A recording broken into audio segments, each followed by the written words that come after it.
Welcome everyone to the Writers Ninja TV. My name is Etimbuk Inyang. I'm the founder of the Writers Ninja Network, and today we'll be having an author interview. I have a very erudite gentleman, a young man who is passionate about quality leadership, a young man who has left everything behind to follow his passion in leadership, and is also a budding author.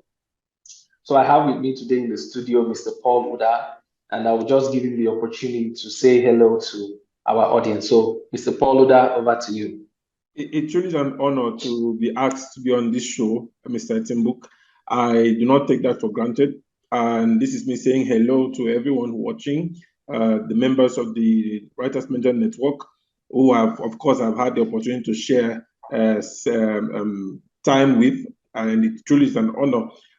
Basically, my name is Paul Udah, like you know, and I am passionate about leadership. Many people call me leadership educator, which is what I love to do. I am invested in ensuring that leadership capitals are being developed within people and within myself. And this is a summation of what I do as an individual, helping to shape people's mindsets, helping to ensure that people live effective lives and also lead effectively. So this is what I've spent my time, my life, and my current space right now doing. Thank you so much. Okay, that's really great. Thank you. I mean, it's indeed a great thing to see young men in this time rising up to, their potentials and trying to encourage others too to be innovative. So my very first question for you today, because I know you left, I think you were studying computer engineering, Yeah. and then you left that behind to pursue a path of leadership development at the African Leadership University in Rwanda. So I want to know, what is that force that compelled you to leave everything behind and pursue the path of leadership development, considering the attendant challenges and societal differences? People would ask you a lot of questions as per, you know what you're doing, are you really sure of what you're doing, and what is this thing going to bring? The major question of what next. So let's just understand, what is that thing that inspired you to leave everything behind? I believe that that's an amazing question. I want to begin with saying one word: essence, which is the core of anybody, the core of an individual. So for me, the thing that prompted that for me was my essence. You see, I discovered myself quite late in time, and because I discovered myself late, there was not so much time, to begin to pursue the things that I was designed to pursue. I just stayed with computer engineering just to while away time, trying to find myself. But the moment it hit me that I will be spending the next 10 years of my life doing something that I had no series of call, no series of passion for. My essence was not around that engineering space at that time. All that I was supposed to be doing was going to be around leadership, because I discovered around my strengths. I have abilities with shaping people's mindsets.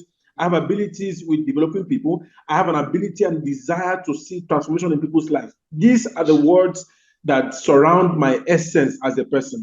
So I just knew that once I found out that there was an institution like African Leadership University that largely teaches leadership and certifies for leadership degree, it became in line with my long-time goal that I would rather choose to forsake this degree that I'm currently studying and pursue leadership development, because that's what I will be doing. When you think in the long term, when you sit down and think in 10 years' time, what do I want to be doing? Will I be doing this? How does that future look if I'm doing this? How does that future look if I'm studying leadership? And I discovered I will find myself in a space where I am self-fulfilled. For the past 5 years, I was studying computer engineering. That concept of boldness, that concept of confidence, you can never wake me up to ask me to teach computer engineering, even if it's a simple basic topic as what is a computer. I will not be able, because my essence was not there. I will not be able to transfer life to someone because that was not it. When once I discovered myself and found that this is what God has called me for, I decided that I would rather leave this and pursue. Yes, people said, "What are you doing?" But you see, one of the things I want to encourage young persons to listen to me right now is the moment that you find your essence, the moment that you find that this is an environment that will nourish your potential shape you towards the person that you are designed to be in the coming years. There is, I mean, you add the backings of God on the matter. It's something that will move you directly towards that area, not needing to compromise. You can't compromise the subject matter of purpose. You can't compromise on your essence. What Awesome gives you stuff. fulfillment? What gives you that balance and confidence? I can't be in a space where I'm completely robbed of joy, robbed of confidence. I don't want to make this personal with you, where you were in the banking sector. Yeah, I mean, I actually I can relate with that. When I in my days of Zenith Bank, and it was hell. Waking up every day to Completely. something that you don't love. I was dying daily. In fact, this morning I was reflecting on those days, how I would just wake up, have to dress up with my tie, with my suit and my shoe. So I totally understand. So if I leave you, I mean, you would continue to go on and on. And Paul Oda is one person who is fully, embedded with words and all of that. So because of time, let us move on. So the key thing I took from what he said is essence. Finding essence and purpose made him to leave everything behind. Okay, so just quickly tell us a bit about your book. What inspired you to write the book? The challenges you found, through the process, and also the triumphs you've had thus far. Thank you so much, sir. The story behind my book, why the book, the title of the book, by the way, is You, YOU, the starting point to global leadership. That book was written in 2020 during the thickness of COVID. And Okay. 2020 was when my pastor had released me into doing my assignment. Meanwhile, I was trained and raised by Pastor Ezekiel Atam, who sat me and trained me since 2015 till 2022. I currently still does, but he had instructed that I should stay backward. Don't go out, don't be given to external activities. Stay within these 5 years and shape yourself, shape your belief systems, shape your values, shape your thought, your perspectives of life, of leadership, and find yourself, find that thing that gives you fulfillment as a person. And you see, this when that book was written, he had said to me, it's good that you have written this book, because you will need to piece together summations of things that you've learned, track records that you've had. You will need to piece them together and put them in a material, and then so that people who are coming will read it and will find ease in their emergence, because there is a current need. Young persons, there is that river of young persons who are emerging and seeking to emerge. There is need for people Yes. like us, like myself, like you, for instance, to begin to piece down our track records, the things that we've learned, so that we can hand it over to a coming generation, so that they would learn from there. And then when we made mistakes and learn for 5 years, it will take them only 2 years or 3 years to learn. And so we piece the book together, and the book focuses on three key aspects, which is self-discovery, no knowledge of your identity. There are many young persons who have been robbed of identity. They have been filled with the belief systems of their minds by their environment, to embrace lesser ideologies of themselves, to think themselves as less. The first chapter of that book harnesses deeply that knowledge of self and helps them to leverage upon that knowledge and begin to make certain wins. The second chapter about the book focuses on self-development, which is a necessary tool for young leaders. It is completely wrong to say that you have identified yourself, your strength, and not had the ability to develop it. Everybody needs to undergo a refining A process, which is largely what process. self-development is. And then it also centers Awesome. on service. It handles growth. It handles time factors. That if a young leader pieces this information together, it would help the person to emerge and become better as a leader. Fixing themselves. The book focuses again on fixing you, ignoring others first, and focusing on you as the entity, as the You. commodity, to make massive progress and impact in the coming space. So that's why, Okay. yeah. Thank you so much. Okay, so what can you tell us? Tell us one challenge you had, in the course of putting this information, this book together. Just one challenge. The challenge for me was not necessarily penning down those thoughts. The challenge for me Okay. largely was to kill self-doubt. That Okay. was the major challenge that I Self-doubt. faced. killing self-doubt, that thing that makes you feel that you are not worthy to write a material, that thing that makes you think people will not read this, who would read blessed, that self-doubt.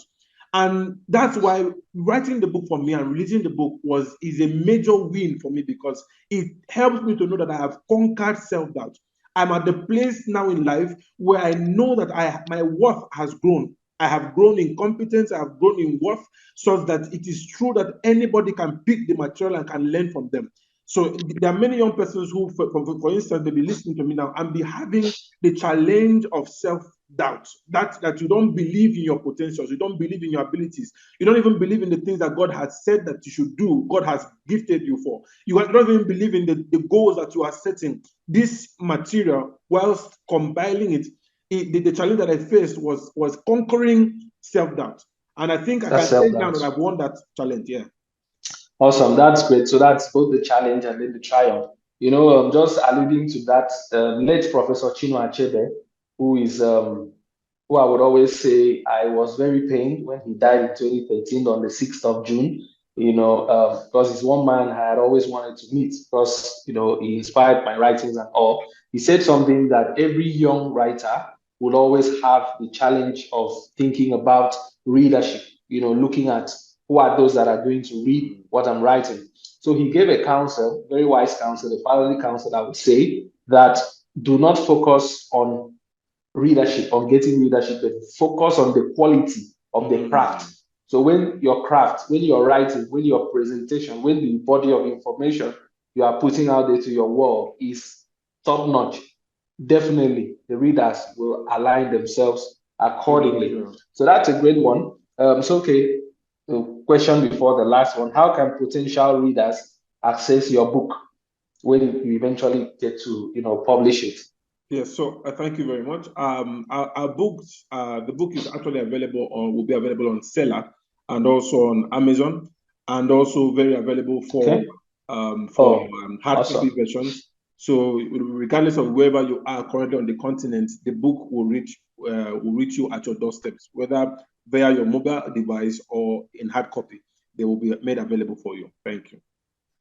Okay, that's great. I mean, it's great to see that you are making use of the e-copy and also the hard copy as well. And one thing I would always also say, it's important to find a way to put it in audio version, because I mean now a lot of people love to just want to listen to something. Maybe they're on the bus, on the train, or they're taking a walk. So you could also explore that option as well. Okay, the very last question I have for you is, do you have any words for potential writers, potential leaders, young people who are just, lost out there? Something that could be like pepper soup for the soul, to kind of just inspire them to, rise up. Because, I mean, looking at our world today, not just in Africa, I see a lot of people, generally, both young and old, who seem to be lost, who seem to labor every day to try to figure out where they are going, what they're supposed to do.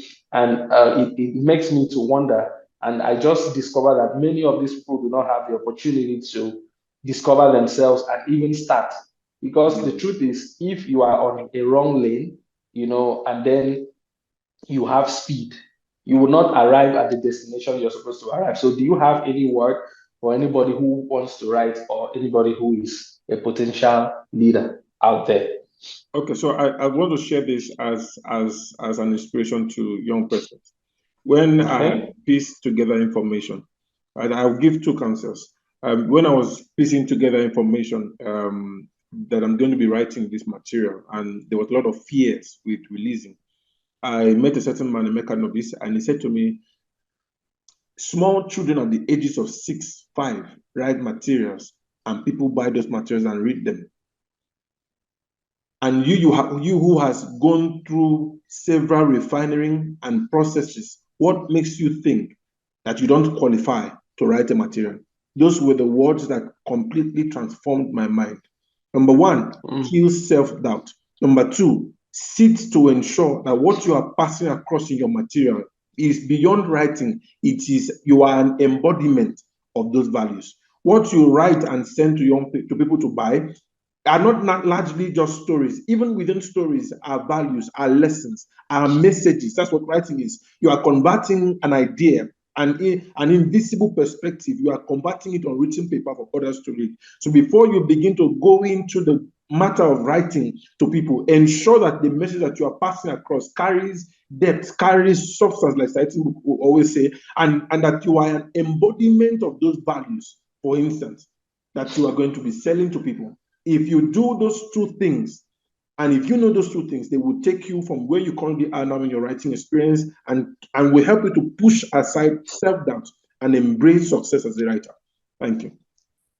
Thank you very much. It's been a very great time having Mr. Paul Udah here, all the way from the nation of Rwanda, speaking with us and to us. It's really been great. So we started out talking about what inspired him to let go of everything in Nigeria and pursue this path in Rwanda. And then he told us that he found his essence and then he decided to go for it head on. And then he told us that what inspired him, to write his book.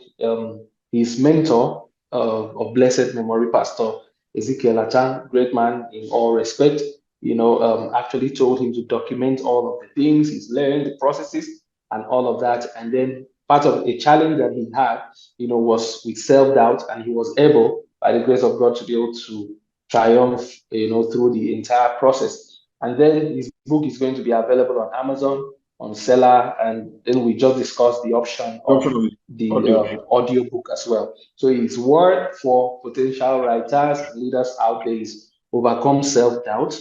You have to rise to acknowledge that you are needed, you are actually required, you have something that your generation looks out for. So it's been a great time having you, Mr. Paul Udah, join us on this very first edition of Author Interview, on the Writers Ninja TV. Thank you very much, great audience, for your time, for watching, for listening. And I enjoin you to leave your questions in the comment section. We are always very much available to answer you.